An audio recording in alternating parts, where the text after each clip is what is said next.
नमस्कार दोस्तों, आपका स्टडी लाइट यूट्यूब चैनल पे एक बार फिर से स्वागत है। दोस्तों, हम कर रहे हैं आरईएस प्रीलिम्स 2023 की प्रिपरेशन, जिसमें हम पढ़ रहे हैं राजस्थान की राज्य व्यवस्था यानी कि राजस्थान की पॉलिटी, जहां से 15 से लेके 18 क्वेश्चंस का वेटेज रहता है और काफ़ी छोटा सब्जेक्ट है, तो आप इजीली यहाँ से कवर कर सकते हैं।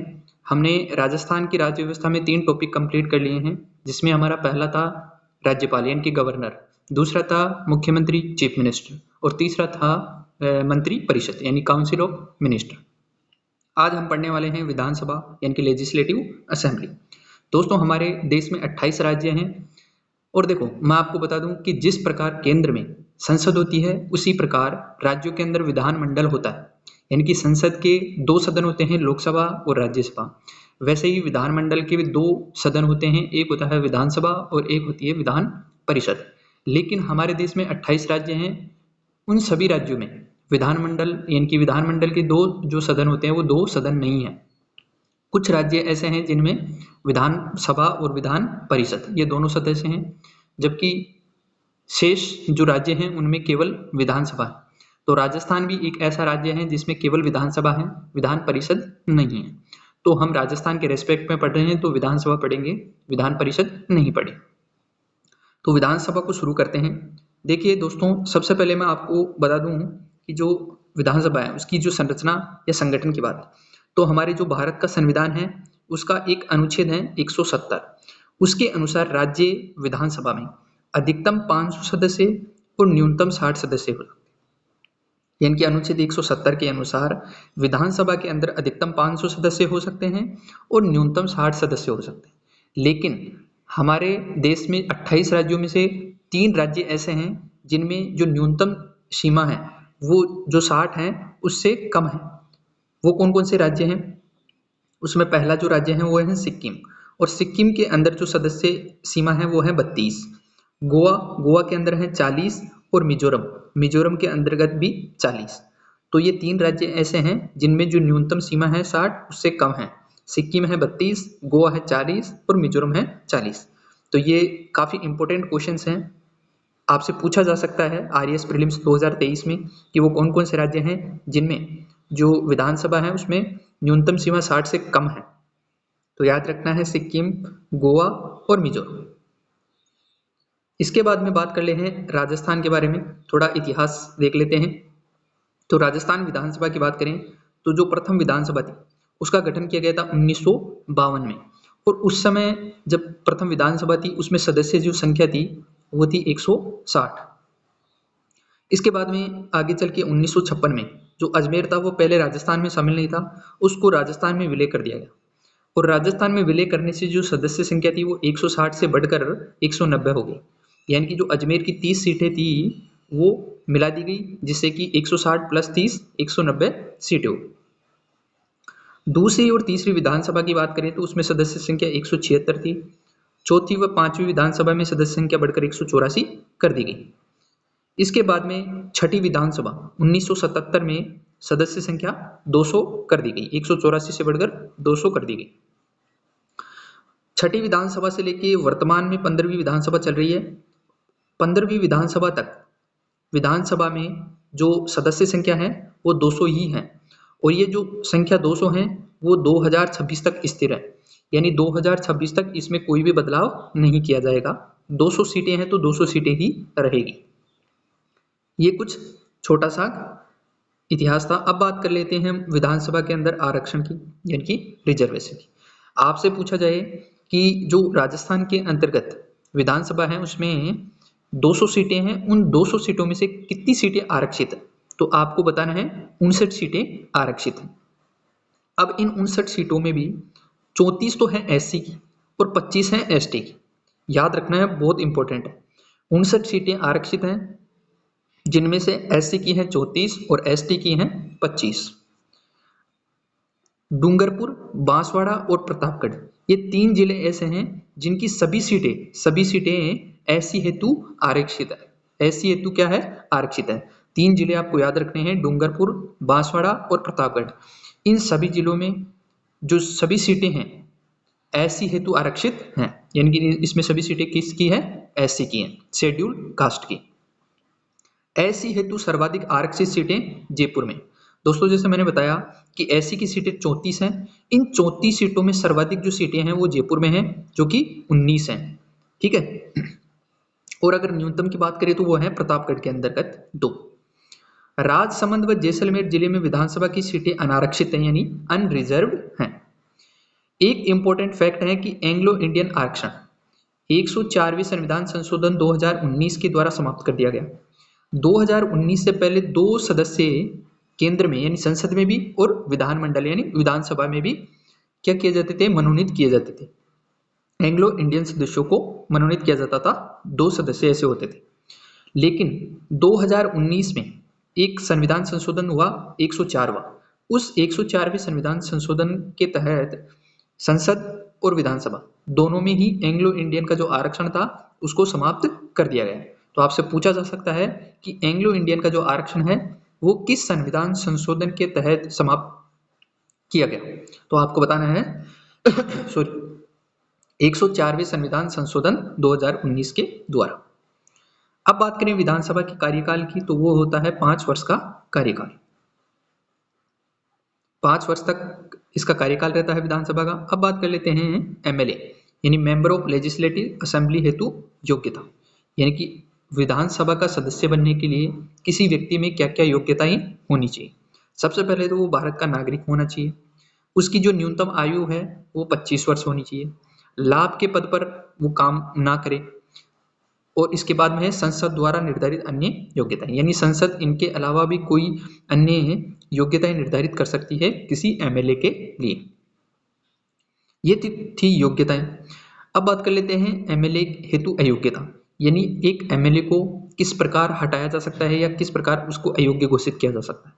तो एमएलए या एमएलसी, एमएलसी का मतलब होता है जो विधान परिषद का सदस्य होता है उसको बोलते हैं MLC, member of legislative council, और एमएलए का मतलब होता है मेंबर ऑफ लेजिस्लेटिव असेंबली यानी विधानसभा का सदस्य।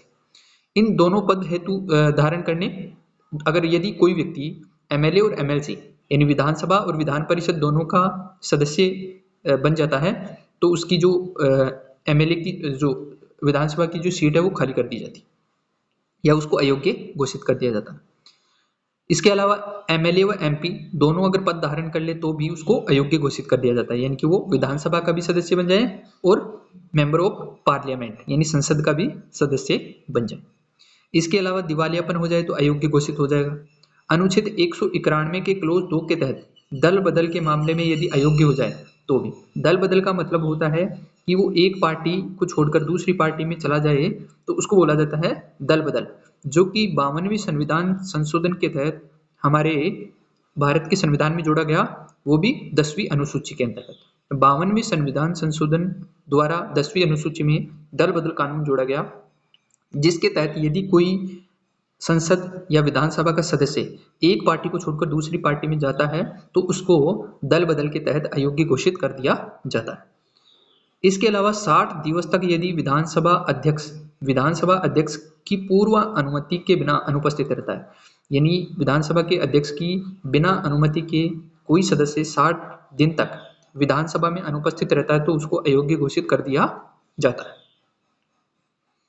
अब बात करते हैं विधानसभा के सत्र की। देखो हमारे जो संविधान है, संविधान भारत का संविधान, उस भारत के संविधान में विधानसभा के 2 सत्रों का प्रावधान है। याद रखना है कि संविधान में विधानसभा के केवल 2 सत्रों का प्रावधान है।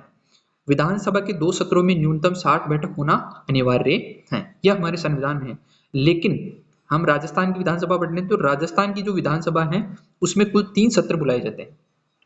संविधान में केवल 2 सत्रों का प्रावधान है लेकिन राजस्थान में 3 सत्र बुलाए जाते हैं, जो कि हैं बजट सत्र यानी कि बजट सेशन, मानसून सत्र यानी कि मानसून सेशन, और शीतकालीन सत्र यानी कि विंटर सेशन। तो ये 3 सेशन। विधानसभा सत्र की बैठक का स्थगन करने का अधिकार विधानसभा का जो अध्यक्ष रहता है उसके पास रहता है, यानी विधानसभा में जो भी सत्र की बैठक होती है यदि उसको स्थगन करना है तो इसका फैसला कौन करेगा? विधानसभा का जो अध्यक्ष रहता है वही करेगा। विधानसभा के सदस्यों की शपथ की बात करें तो अनुच्छेद 188 के अनुसार विधानसभा में जो शपथ है उनको प्रोटेम स्पीकर दिलाएगा और प्रोटेम स्पीकर को राज्यपाल शपथ दिलाता है। देखो ये प्रोटेम स्पीकर क्या होता है, ये एक टेम्परेरी स्पीकर होता है जो कि राज्यपाल के द्वारा नियुक्त किया जाता है। जब नई विधानसभा बनती है तो सबसे पहले क्या किया जाता है, एक प्रोटेम स्पीकर बनाया जाता है राज्यपाल के द्वारा, और वो उस प्रोटेम स्पीकर को शपथ दिलाता है राज्यपाल, और राज्यपाल शपथ दिलाने के बाद जो विधानसभा के सदस्य हैं उनको शपथ दिलाने का काम प्रोटेम स्पीकर करता है। उसके बाद में प्रोटेम स्पीकर जब सदस्यों को शपथ दिला देता है तो वो सभी सदस्य मिलकर अपना विधानसभा का अध्यक्ष चुनते हैं। उसके बाद में जो प्रोटेम स्पीकर होता है उसको हटा दिया जाता है। इसके बाद में बात करें विधानसभा के पदाधिकारी, यानी विधानसभा में कौन कौन से अधिकारी होते हैं। तो देखो अनुच्छेद 178 में इसका उल्लेख है इन पदाधिकारियों का। तो एक होता है विधानसभा अध्यक्ष यानी कि स्पीकर, और दूसरा होता है विधानसभा उपाध्यक्ष यानी कि डिप्टी स्पीकर। अब सबसे पहले बात कर लेते हैं हम विधानसभा अध्यक्ष की यानी स्पीकर की। तो इसका उल्लेख है अनुच्छेद 178 में। विधानसभा अध्यक्ष के चुनाव की तिथि का निर्धारण कौन करता है, राज्यपाल करता है। चुनाव तिथि का निर्धारण राज्यपाल के द्वारा किया जाता है, और निर्वाचन कैसे किया जाता है विधानसभा अध्यक्ष का, साधारण बहुमत के द्वारा। जो विधानसभा के सदस्य हैं उनके साधारण बहुमत द्वारा विधानसभा के अध्यक्ष का निर्वाचन किया जाता है। विधानसभा के अध्यक्ष की कार्यकाल की बात करें तो वो होता है 5 वर्ष। अगर इस्तीफे की बात करें या त्यागपत्र की बात करें तो जो विधानसभा का अध्यक्ष है वो उपाध्यक्ष को त्यागपत्र दे सकता है। वेतन की बात करें तो वेतन होता है 70,000 रुपये। वेतन का निर्धारण राज्य विधानमंडल के द्वारा किया जाता है। विधानसभा के अध्यक्ष के जो वेतन है उसका निर्धारण राज्य विधानमंडल के द्वारा किया जाता है। अगर विधानसभा के अध्यक्ष को पद से हटाना हो तो 1/5 सदस्य यानी कि 40 सदस्य, अभी 200 सदस्य हैं और 200 का राजस्थान की बात कर रहे हैं, राजस्थान में 1/5 यानी कि इसका अगर 1/5 निकालोगे तो कितना आ जाएगा 40, यानी कि 40 सदस्य यदि समर्थन दे देते हैं तो जो विधानसभा का अध्यक्ष है उसको पद से हटाया जा सकता है। अब बात करें अध्यक्ष, विधानसभा के 3 समितियों का पदेन अध्यक्ष होता है। जो विधानसभा का अध्यक्ष होता है वो 3 कमेटियों का क्या रहता है, पदेन अध्यक्ष रहता है। जिसमें पहली है कार्य मंत्रणा समिति या कार्य सलाहकार समिति, दूसरी है नियम समिति और तीसरी है सामान्य उद्देश्य समिति। तो ये थी हमने कुछ चीजें जो कि विधानसभा का जो अध्यक्ष था उसके बारे में पढ़ी। अब बात करते हैं विधानसभा उपाध्यक्ष यानी डिप्टी स्पीकर की। सबसे पहले निर्वाचन तिथि की बात करें तो निर्धारण विधानसभा अध्यक्ष करता है। ये याद रखना है यहाँ पे कि जो विधानसभा का अध्यक्ष था उसकी जो निर्वाचन की तिथि है उसका निर्धारण तो राज्यपाल करता है, लेकिन जो उपाध्यक्ष होता है उसकी निर्वाचन की तिथि विधानसभा का जो अध्यक्ष होता है वो करता है। कार्यकाल इसका भी 5 वर्ष होता है। निर्वाचन साधारण बहुमत द्वारा, और इस्तीफा या त्यागपत्र किसको देता है, विधानसभा अध्यक्ष को, याद रखना। अब बात कर लेते हैं हम विधानसभा की शक्तियों की, यानी कौन कौन सी पावर्स होती है विधानसभा के पास।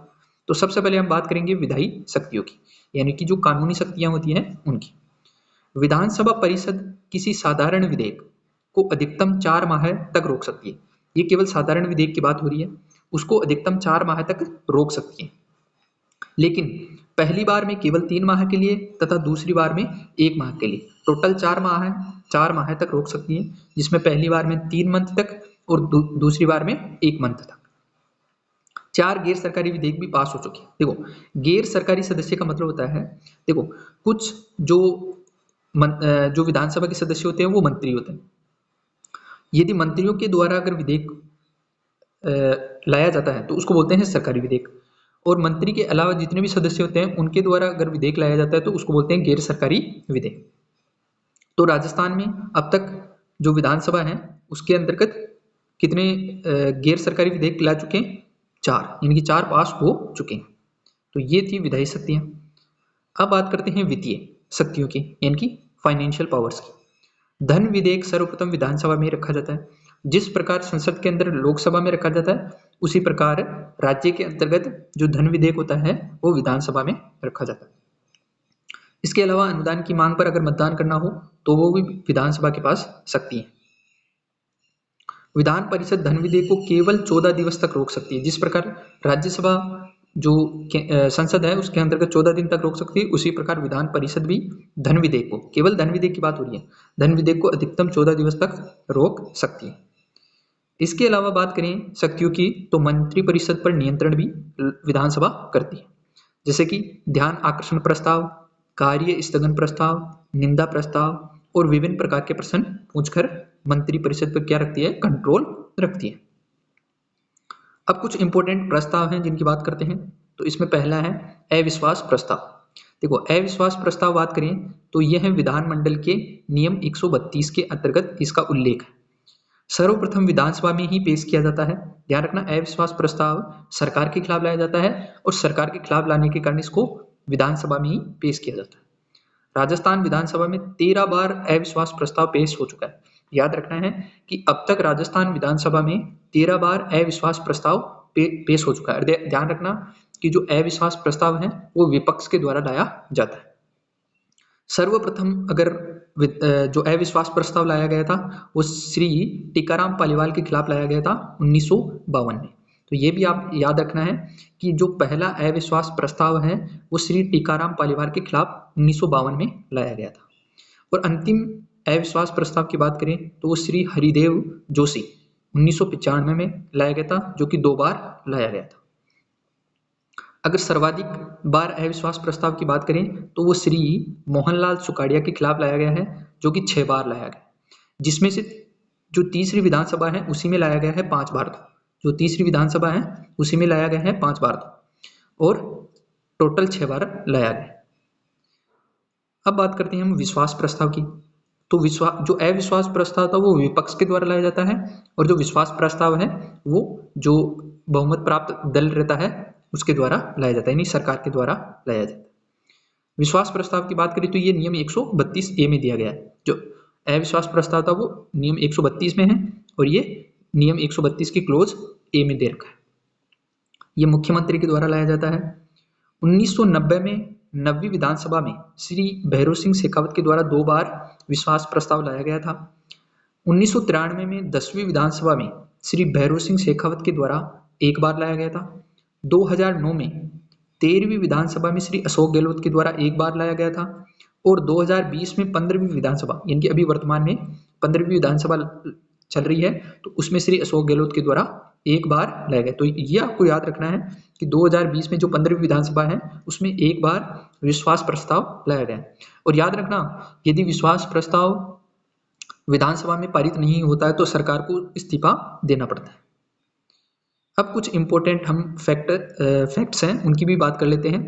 देखो, प्रथम प्रोटेम स्पीकर, मैंने आपको बता दिया प्रोटेम स्पीकर का मतलब जो टेम्परेरी स्पीकर होता है। जब विधानसभा का नया सेशन शुरू होता है तो प्रोटेम स्पीकर बनाया जाता है या नियुक्त किया जाता है। तो प्रथम प्रोटेम स्पीकर कौन था? वो था महारावल संग्राम सिंह। वर्तमान में 15वीं विधानसभा के प्रोटेम स्पीकर कौन थे? श्री गुलाबचंद कटारिया थे। श्री गुलाबचंद कटारिया थे।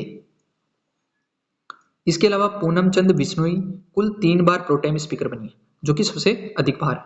पूनम चंद बिश्नोई कुल 3 बार प्रोटेम स्पीकर बनाई गई है। पूनम चंद बिश्नोई एकमात्र ऐसी विधानसभा सदस्य हैं जो कि स्पीकर, प्रोटेम स्पीकर और डिप्टी स्पीकर तीनों बन चुकी। भैरों सिंह शेखावत एकमात्र मुख्यमंत्री हैं जो प्रोटेम स्पीकर रहे हैं। भैरों सिंह शेखावत एकमात्र ऐसे मुख्यमंत्री रहे हैं जो कि प्रोटेम स्पीकर रहे हैं। विधानसभा के सचिवालय के वर्तमान सचिव श्री महावीर प्रसाद शर्मा है। बात करें जो वर्तमान में जो सचिव हैं विधानसभा के, विधानसभा सचिवालय के, वो है महावीर प्रसाद शर्मा। विधानसभा नियम 1956 के तहत कार्य कर रही है। इसके अलावा वर्तमान व 15वीं विधानसभा में कोई भी उपाध्यक्ष नहीं, ये याद रखना है आपको। यानी कि वर्तमान में जो 15वीं विधानसभा चल रही है उसमें अभी कोई भी उपाध्यक्ष नहीं है। आज तक मुख्यमंत्री के खिलाफ अविश्वास प्रस्ताव 1 बार भी पास नहीं हुआ। लगभग 13 बार लाया गया है लेकिन पास 1 बार भी नहीं हुआ। राज्यपाल के अभिभाषण का समय कार्य मंत्रणा समिति के द्वारा होता है। यानी राज्यपाल जो अभिभाषण देता है उसकी जो समय है, उसका जो समय है उसको कार्य मंत्रणा समिति के द्वारा तय किया जाता है। विधानसभा की बैठक की सूचना विधानसभा सचिव द्वारा विधानसभा सदस्यों को 21 दिन पूर्व दी जाती है। तो ये था हमारा एक सिंपल सा टॉपिक जिसका नाम था विधानसभा, यानी कि लेजिस्लेटिव असेंबली।